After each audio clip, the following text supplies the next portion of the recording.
But what would she do? Give her the small bit of yuan she'd made that day, and then tell her husband she'd made nothing? Business was slow because of the weather, but would he believe she hadn't had a single customer? Not likely.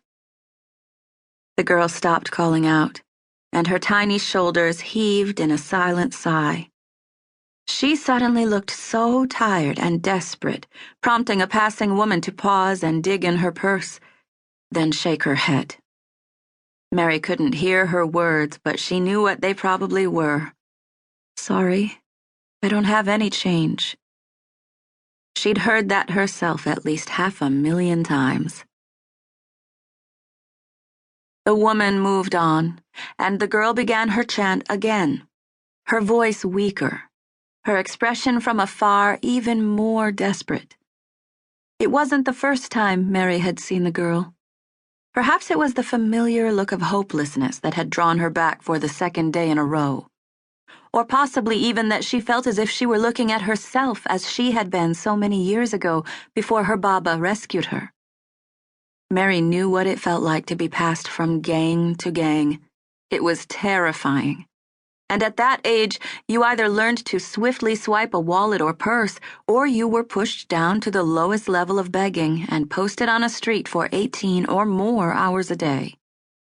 And that wasn't the only thing the girl would have to do if she remained on the streets. Eventually, she'd be seen as just eye-catching enough to make a buck from lecherous old men. But those were thoughts Mary didn't like to dwell on. Mary's blood boiled when a trio of teen boys walked by the girl and laughed at her. Then one knocked the cup from her hands. It hit the sidewalk. The girl scrambled for it and the coin, but they were too quick for her.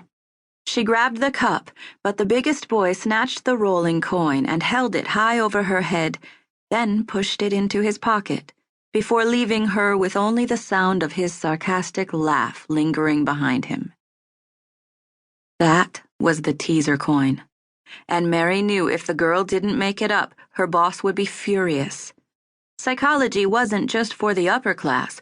Even thugs knew that if a person who had an ounce of compassion heard the clink of one coin, they'd be more likely to add their own contribution.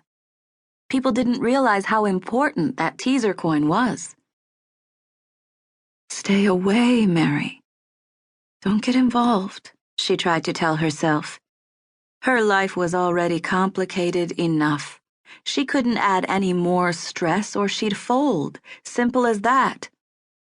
Her brain argued with her heart, but the stronger muscle won, and her feet obeyed. Before she knew it, she was crossing the street and stood before the girl.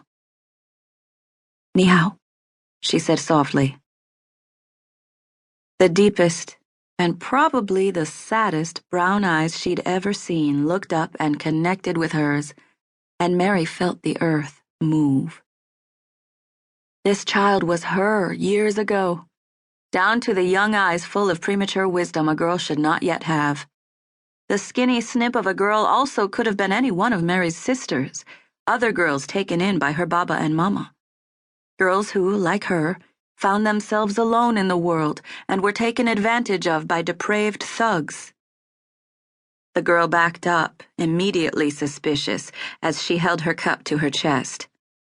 Mary slid out of her raincoat, then draped it around the bony shoulders and pulled it closed in front. "You're giving me your coat?" the girl asked, hope evident in her face.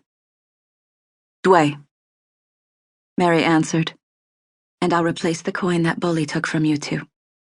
She dug in her pocket, and instead of a coin, she pulled out a 5-yuan note.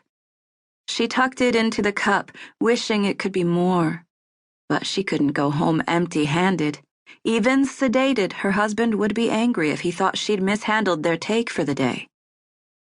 "Shay Shay," the girl whispered, her eyes big as she eyed the bill. Mary crouched down in front of her and touched her hand.